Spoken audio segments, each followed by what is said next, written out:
Welcome to Strongbrook Radio, leveling up with today's thought leaders.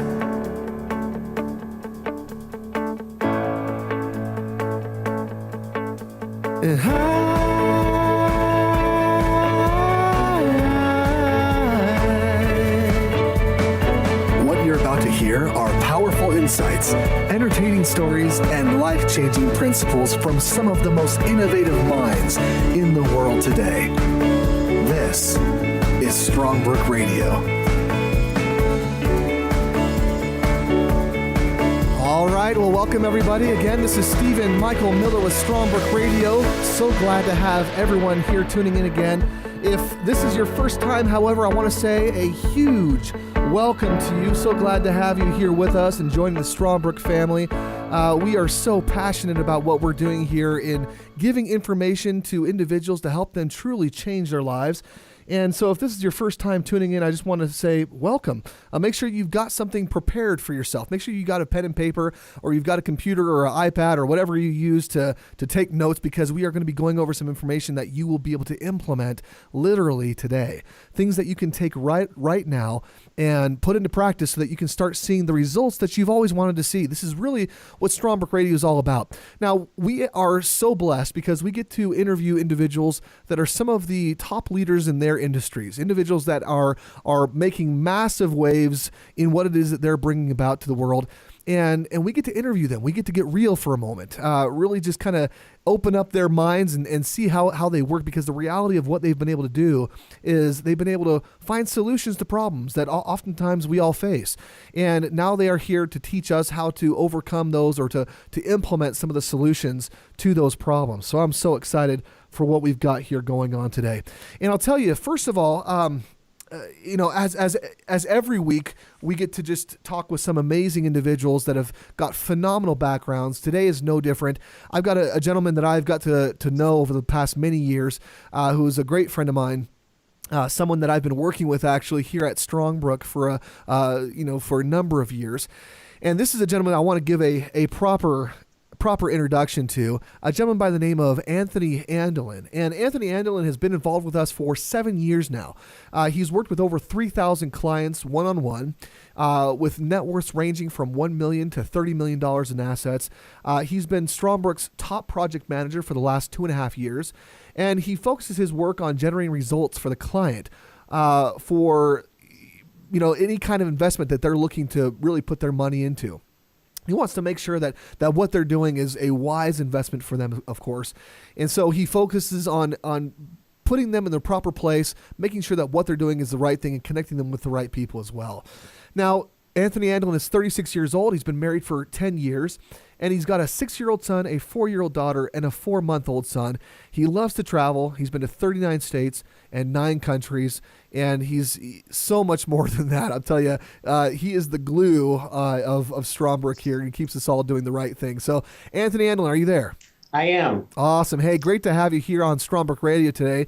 So grateful that you were able to find some time in your busy schedule. I know that you are helping so many of our Strongbrook clients to just better invest their money, really, and their time. And so I just really appreciate you taking some time with us today. Well, thanks for the invitation. I've been excited for this opportunity and looking forward to it. Awesome. Now, before we get started and really jump into some of the meat and potatoes of what I wanted to cover here with you today, I'd love to maybe go out on a limb here and ask you, do you have any crazy, embarrassing moments as you've been working here at Strongbrook, or anything like that any weird stories you'd like to share? I'll go a little bit before my Strongbrook life and tell my favorite embarrassing story of my life. So I was 19 years old, just graduated high school, and I was getting ready to go on a mission for my church. And I had a broken tooth in high school that I was getting a crown put on, so I had the temporary one in place. And it just happens to be right my front middle tooth. And I got the courage finally to ask out the girl in high school, the most popular girl, the prettiest girl in my opinion. I was so excited to go on this date. And about an hour before my date started, the temporary glue on my dental implant came loose and fell out. Oh, boy. And so I was panicking. What do I do? I'm about to go on this awesome, amazing date. I'm wanting to create an amazing experience. And I found a way that I could kind of talk and kind of keep it in place with my tongue. And I thought, all right, I'm going to get through this date. So we went to her favorite Italian restaurant for dinner, and as we're talking, I went to open my mouth and eat my pasta, and my tooth fell right into my spaghetti. And so I'm sitting there looking like, a backwoods person would be, missing teeth. And so I got really quiet, hoping I could find it really quick and maybe kind of put on my fork, put it in my mouth and fix the situation. And finally, she just stopped and said, "What's wrong?" And I said, "All right, I just had to own up to this." So I went and smiled, and she got really embarrassed for me. And needless to say, the day didn't go very well after that. Wow. So it was an awesome experience. I learned a lot about myself. But, the key to that story is, make sure you're following your dentist's orders when you're getting dental work done. No doubt. Oh, thank you for sharing. I appreciate that. Now, Anthony, one of the things that I love about you is when you speak with our clients, when you're helping them to really get the greatest results that they're looking for. Obviously, it all starts with a game plan, and I don't want to get into all of that necessarily, but one of the things that I love is your focus on their purpose, understanding why they're doing these different things. Right. Why is it important to you to make sure that the people that we work with understand the purpose or their why before they make any kind of decision? I'm going to start by answering that question with a favorite quote of mine by Viktor Frankl. He was a concentration camp survivor, wrote Man's Search for Meaning, wonderful book. And he said, "The last of human freedoms is the ability to choose one's attitude in a given set of circumstances." And as people look at, especially over the last several years, we went through the recession years of 2007, 8, 9, kind of the slow recovery from 10, 11. And just in the last couple of years, people have been kind of working on creating prosperous results again. But I love that quote because it says, the ability to choose one attitude in a given set of circumstances. Maybe you had control over where someone's at financially right now. Maybe you didn't. Maybe some of the financial challenges you're facing today were outside of your control, with a bank going out of business, with a 401k that plummeted in value, with losing retirement assets, with losing value in real estate, whatever it might be. And so one of the things that is you look at, why are you doing this? Why are you looking to invest? Why are you looking to progress financially? It's so important because if you have the right purpose behind what that means for you, you can deal with some of the challenges that come your way. Strongbrook has a fantastic system for getting people to transact real estate, whether this is your very first purchase or your 100th purchase. But even then, there's still challenges that come up along the way. You might have a tenant that doesn't pay rent. You might have a pipe that bursts in a house and you have to file an insurance claim on your property. You might go several months with it going unrented. You might have, a house fire or something like that happens. And so understanding why were you investing in the first place carries you through some of those harder times where maybe you're kind of banging your shin and you're not quite clearing that hurdle and you're thinking, this is frustrating in the moment. Understanding why are you doing it? What's your purpose to it? Is it to help your family? Is it to provide a greater legacy for your family? Is it to be able to retire and live comfortably, to do service opportunities? Is it to, buy a big house and live on the beach? I'm not here to judge why they're here, but making sure that the client understands why they're here will help aid them through the successes and some of the difficult times that do come as you're executing an investment strategy.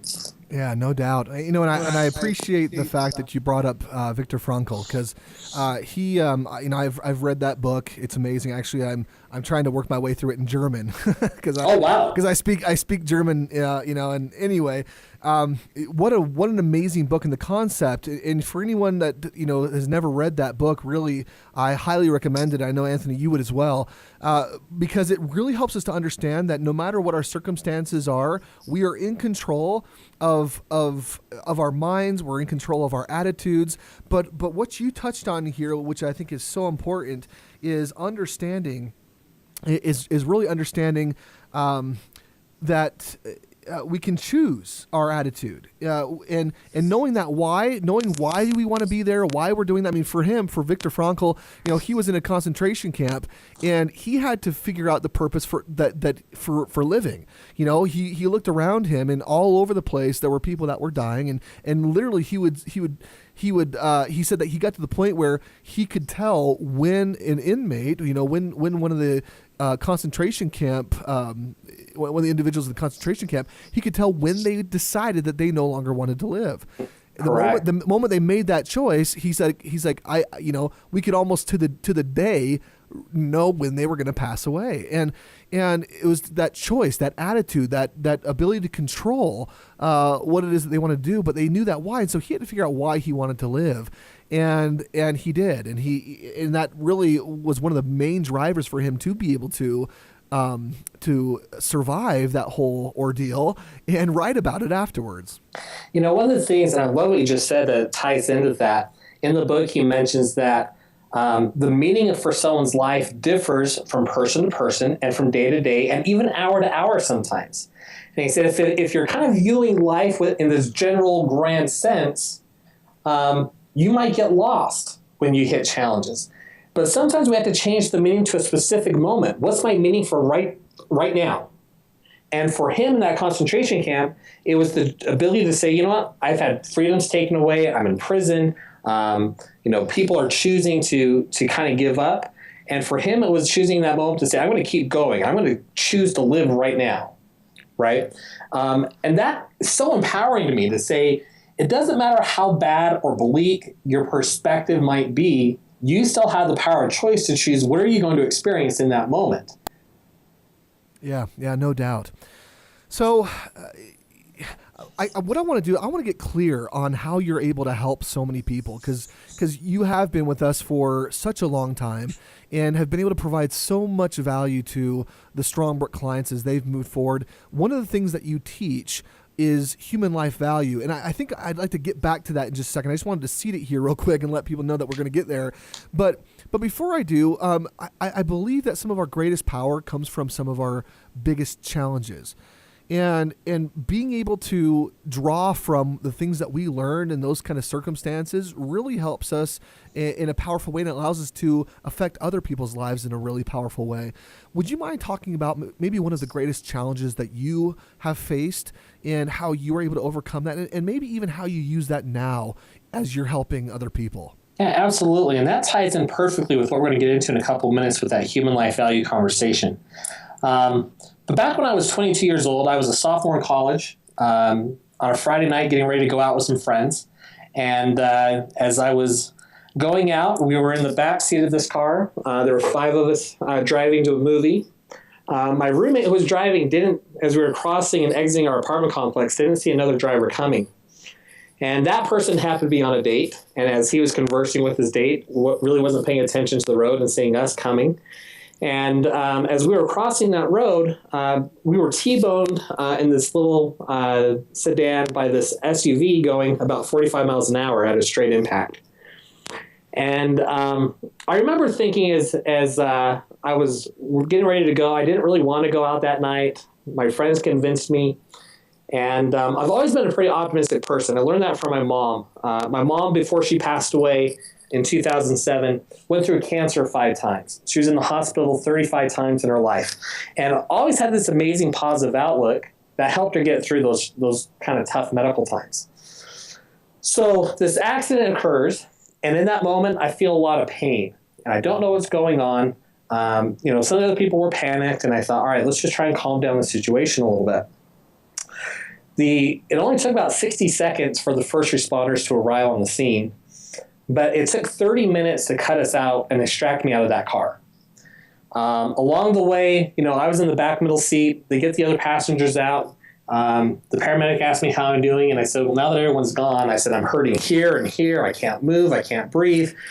And so they get me out of the car, put me in the ambulance, rushed me to the emergency hospital about a mile down the road. And there were 15 people waiting for me when I got to my little room. I've since had other clients that are ER doctors and things, and they said that's kind of a bad sign to have that many people waiting for you. So I got there. They start poking you and prodding you and putting tubes in and checking this and stat this and stat that, and really just a very chaotic situation. But I was hanging on to this hope that, things are going to be okay. It's not as bad as I think it is. They rushed me to the x-ray room. And I was in the X-ray room for 2.5 hours. Wow. Which is a long time to have pictures taken of your body. No joke. The result was I ended up breaking my right pelvis. I broke my sternum. I broke my left ribs. I separated my left shoulder, and I broke my left collarbone. And after I heard that, I was like, okay, well, that sucks, but I'm still hanging on to some hope. My mom came down to the hospital after she was called. And after she got there, the doctor pulled her out of the room, which also usually isn't a good sign. Right. And the doctor said something that really stuck with me. He said, Mrs. Andelin, there's a chance that Anthony might not ever walk again. Be prepared for that. Now, they didn't want me to hear that, but I overheard what the conversation was. And immediately, all the hope that I was hanging on to was gone. And immediately I started focusing on all my problems, on how bad life was going to suck if I couldn't walk again, about all the challenges I was going to face. And it's amazing how hope keeps open the possibilities for you to create new outcomes. But as soon as the hope's gone, the depression, the fears, the frustrations, they just mount and build upon each other. You get to a very dark place very quickly. And so they checked me up in my room. This was about 1 o'clock in the morning. And I told my mom to go home. She was trying to stay. I said, just go home. I wanted to be alone. And for the next 2 hours, I had a nurse checking on me every 15 minutes. And I couldn't even look the nurse in the eye. I just looked at the opposite wall. And my only thought process was, how can I die tonight and commit suicide because there's no point to live for tomorrow? And I was in that space for approximately 2 hours. Wow. And about 3 in the morning, I had this huge epiphany. And I said, you know what? That doctor might be right. But if I don't try, I automatically know what my outcome is going to be. But I have the power of choice to choose something different. And immediately I did this complete 180 in perspective to I was optimistic, I was positive, I was excited. And I said, I'm going to do this. I'm going to get past this challenge. The next morning, friends start coming in to see me. And I'm happy, we're joking, we're having a good time. It was like a little family reunion at the hospital. The doctor comes in and says, all right, Anthony, how you doing this morning? I said, you know what? I'm doing great. Now, I'm sure part of that was also a little bit of morphine, a little bit of cockiness of a 22-year-old, but it was also because I was just hyped up with, I'm going to do this. And he said, well, why are you doing great? And I said, I heard what you told my mom last night. I'm going to prove you wrong. And he said, okay. And he asked me, are you sure? And he gave me an out to say, are you sure you want to do this? And I said, yes. And he walked out of the room, and I thought, hey, I just told the doctor off. This is great. He showed up 5 minutes later with himself and 5 nurses and said, we start now. Let's get up and start walking. And immediately it's like, what are you talking about? I can't do this. I have all these challenges. I'm broken. I have these tubes in. I hurt. I'm in pain. I can't walk right now. And there's that choice again of what you're going to do in that moment. Now, the reason why he had 5 people there was to support me, to help me, to make sure I didn't fall. The fear that I was experiencing in that moment is really silly to say years later, but it was I might fall down and hurt myself. Right? I might hit my broken pelvis and that'll hurt.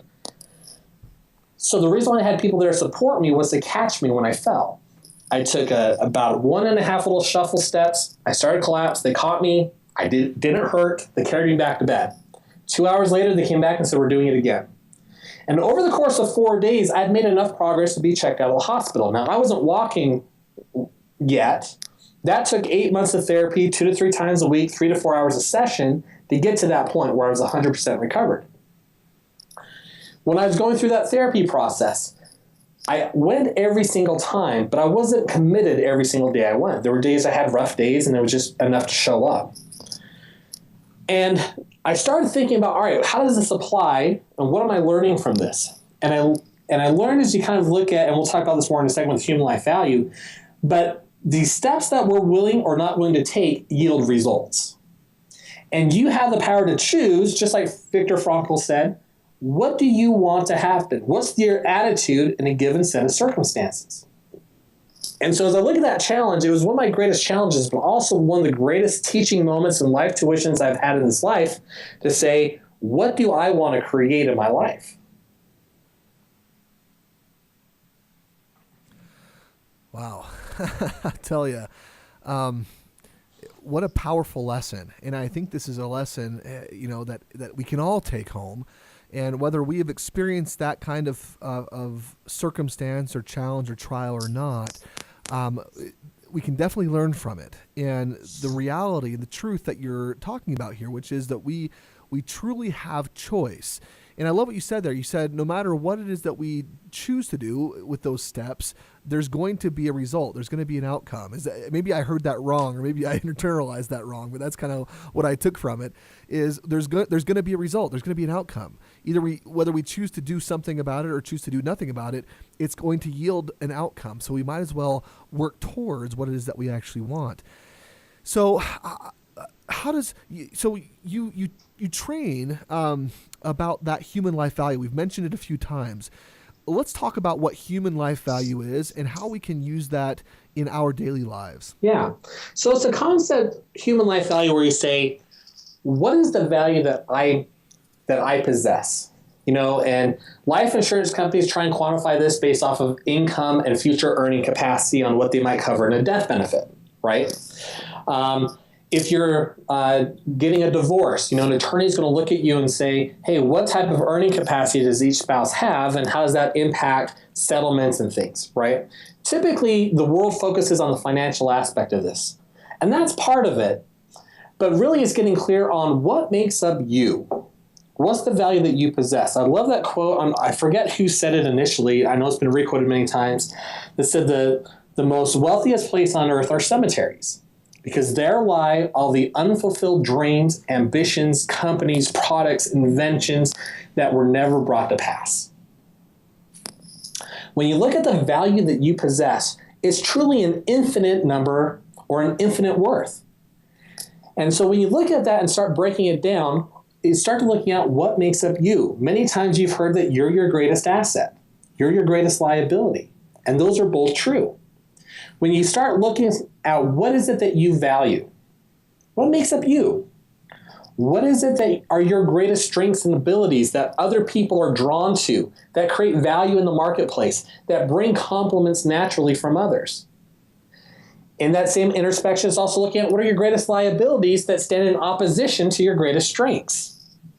And understanding that we were created from a sense of abundance and prosperity, not one of scarcity and lack and poverty.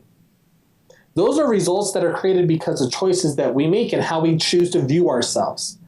And so when I'm working with a client, understanding that, whatever results that they're trying to create with Strongbrook and real estate and using that as a vehicle to help create results, it still comes down to what value do you place on you, right? Because if you start viewing yourself as your greatest asset, and you start focusing on the areas of your life that create a high vibration within yourself, high energy, start focusing on all the things that you're greatest at instead of being depressed on all the things that we suck at, your perspective starts to change. And that starts leading into the action of our results. When you look at this action that people are willing to take into things, and this is one of the things I learned in going through this accident experience and my rehab and getting back to the point of the end result that I initially wanted, is that, to me, that there's 3 levels of action that exist, Stephen, that support your human life value. The first one is inaction. And this was a hard one for me to internalize for a while. But I learned it in those 2 hours of darkness in the hospital, in that if I don't do anything, if I'm unwilling to move or to take action, it still creates a result. And that was a huge epiphany for me. No doubt. And when you look at your finances, there's one of the things that came from this accident was a financial settlement. But I wasn't in a frame of mind to be a proper steward over those dollars that were returned to me. And my fear was, well, this is what I considered to be a very large sum of money at the time. I don't want to lose it.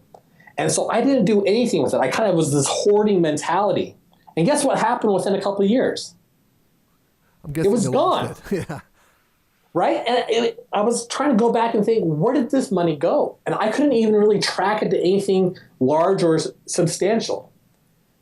But when you're in this mentality of hoarding, lack, of not being willing to move, ultimately what you're going to have is lost results.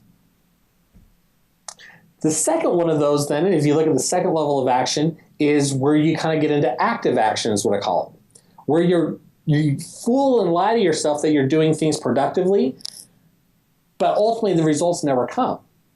For example, my first sales job was in a phone sales room doing this credit repair program when I was in college. And we were judged on, phone calls and sales. And one of the things I look back on, and it just amazes me where I was at the time, is I would have fake conversations with myself to perceive to those around me that I was busier than I was.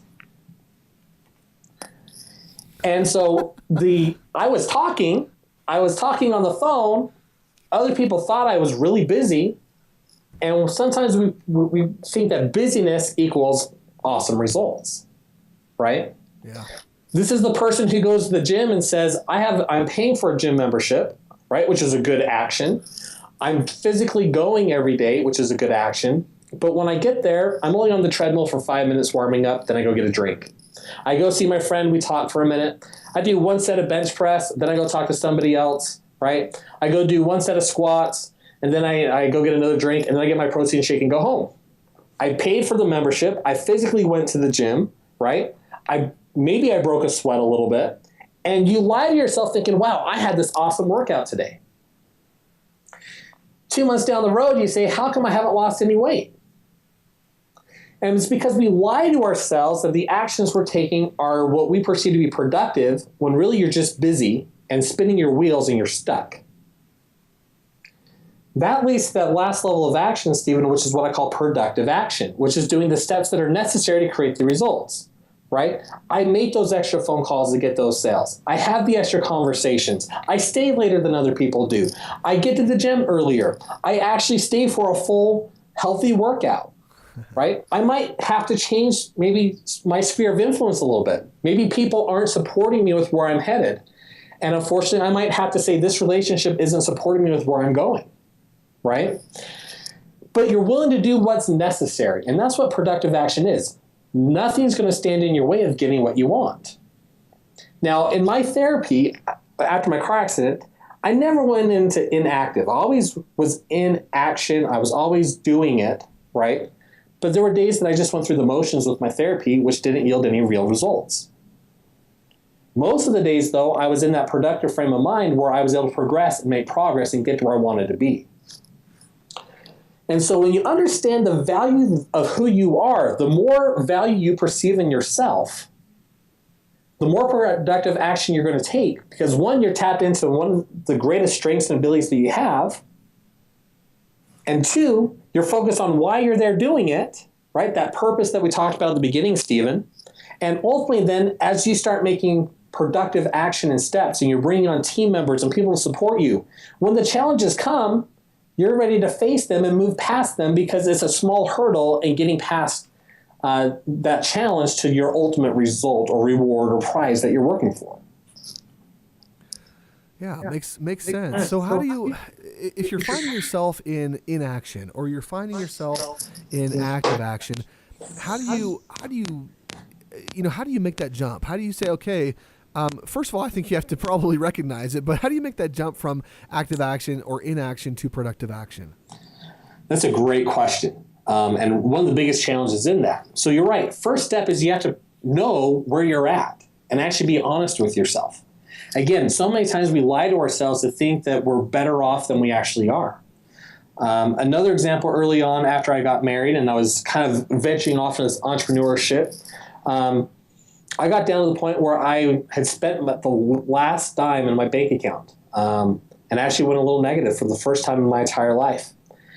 And I remember thinking, oh my goodness, I don't have enough to even feed myself if I wanted to get a hamburger on the way home. How am I going to take care of my new wife? How are we going to pay for this and that? And I could have lied to myself and said, oh, it'll be okay. The universe will provide. There's always a way. But I had to go to work first. So the first step is actually being honest with yourself of where it is that you're currently standing and not judging it for right, wrong, or indifferent. It's just, where am I at today? The very first thing I do with our Strongbrook clients is talk about where they at financially today, not from a place of judgment, to say we have to know where we're at in order to start making progress. But then it's getting a support system around you, because if you're stuck in inactivity or in that active action phase, right, you might be doing what you know. This is where hiring mentors and the Strongbrook Mentoring Network is a fabulous resource to get you to look outside of yourself to say, all right, what do I need to do differently? Hiring a coach, hiring a mentor. I look at some of the greatest athletes in the world. Michael Jordan at his peak. Tiger Woods when he was the number one ranked golfer in the world.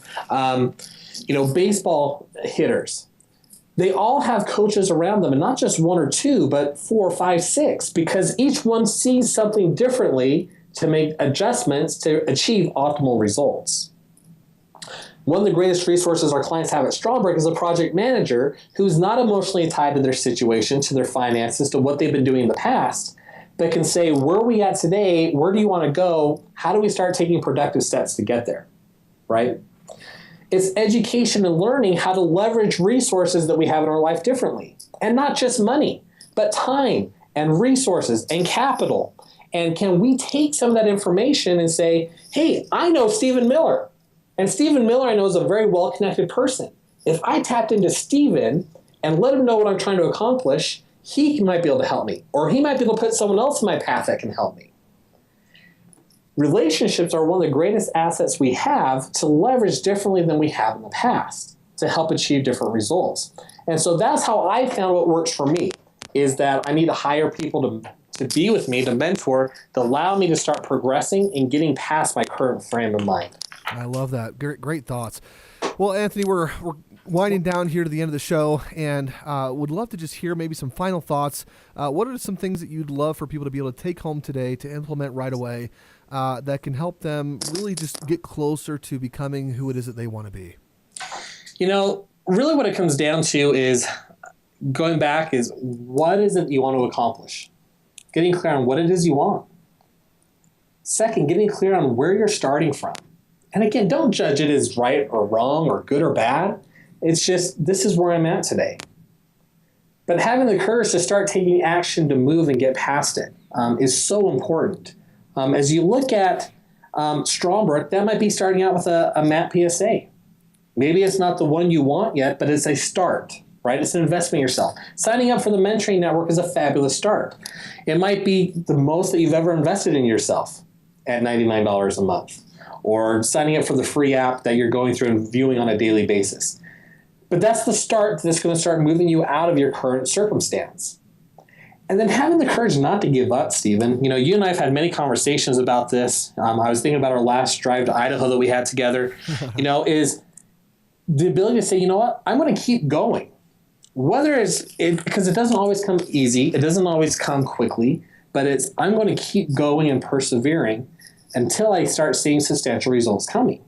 When a client buys a property with Strongbrook, that one property isn't going to allow them to retire the way that they want. But it sure is a fantastic foundation to allow you to start building more down the road. And so understanding that each step and celebrate each progress that you make, because each place that you go to that you haven't been to before is the time to be celebrated, because you're making additional progress and going places you've never been. I love that. Well, Anthony, thank you so much. I really appreciate you being here with us. Again, if this is your first time tuning in with Strongbrook Radio, you've been here, you've been richly fed. We've had Anthony Andelin here on the line, who's one of the top coaches, project managers here at Strongbrook, has been helping thousands of individuals over the past many years to just get extraordinary results. And so I just wanted to, again, say thank you so much, Anthony, for being on the show with us today. Thanks for having me, Stephen. Awesome. Well, everyone else, again, if this is, if you'd like to share this, you can share it right there on the app. If you've enjoyed today's program or any other programs from Strongbrook Radio, you're welcome to share the app. It's a free share. If you don't know how to do it, let us know. We can definitely help you with that. But we're so grateful for everything that you, for listening in and tuning in with us every single week. Take some of the things that you learned today and implement them. My challenge for you is to just do something different, but not just different, do something better. And one thing that I always say, and I don't remember where I learned it from, but different isn't always better, but better is always different. So as long as you're doing something better every single day, it means that you're stepping outside of your comfort zone. You're doing different things that are going to get you into a better place. So with that, everyone, again, this is Stephen Michael Miller with Strongbrook Radio. We'll talk to you next week.